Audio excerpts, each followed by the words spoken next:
জান্নাতের একজন হুর যদি পৃথিবীতে একবারের জন্য উকি দিত, গোটা পৃথিবী সুগন্ধে ভরে যেত, চাঁদ সূর্য পর্যন্ত নিষ্প্রভ হয়ে যেত। তার ওড়নাটাও এই পৃথিবীতে যা কিছু আছে তার চেয়েও অনেক অনেক মূল্যবান।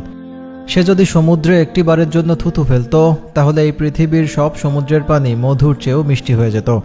রসুল সাল্লাল্লাহু আলাইহি ওয়াসাল্লাম বলেছেন, জান্নাতে একজন ঘোষক ঘোষণা করবে, তোমরা এখানে সুস্থ থাকবে, কখনো অসুস্থ হবে না।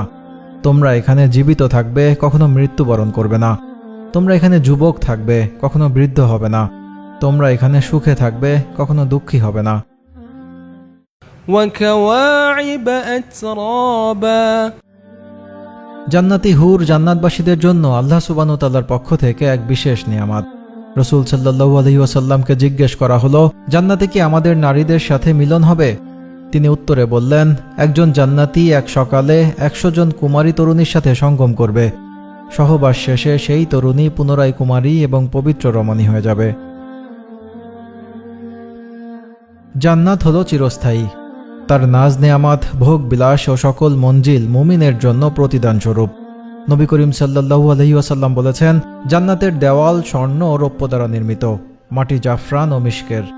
আর জান্নাতি হুররা দেখতে ইয়াকুত ও মার্জান পাথরের মতো অপরূপ সুন্দরী হবে।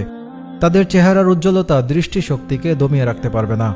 তারা পোশাকে আয়নার চেয়েও বেশি স্বচ্ছ ও পরিষ্কার হবে। মামুলি একজনের গায়ের উজ্জ্বলতা পূর্ব ও পশ্চিম অর্থাৎ জান্নাতি ব্যক্তির পুরো জান্নাতকে আলোকিত করে তুলবে। প্রত্যেক হুরি 70 ভাঁজ কাপড়ের পোশাকে সজ্জিত থাকবে, যার সূক্ষ্মতার দরুন তাদের রূপার মতো পায়ের গোছা পর্যন্ত দেখা যাবে। জান্নাতি হুরদেরকে আল্লাহ তাআলা মিশক জাফরান দ্বারা তৈরি করেছেন, আবে হায়াত দ্বারা খামির তৈরি করেছেন।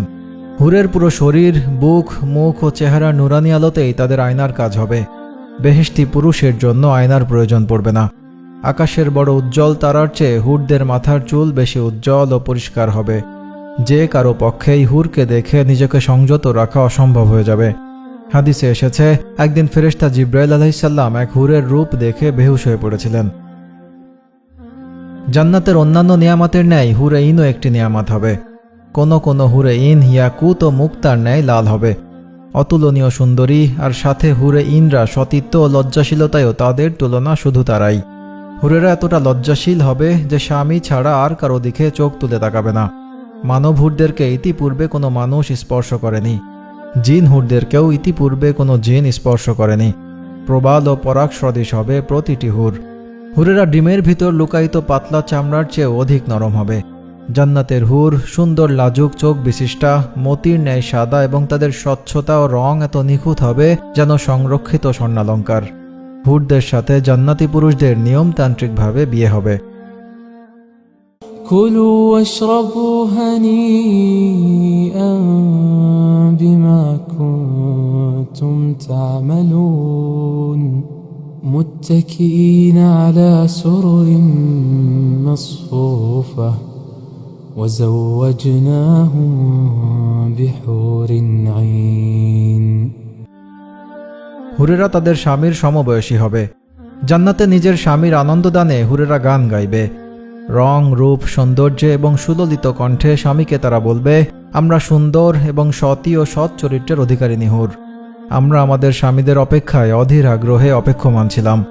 ইমানদারদের জন্য জান্নাতের হুরদেরকে আল্লাহ তাআলা বাছাই করে রেখেছেন।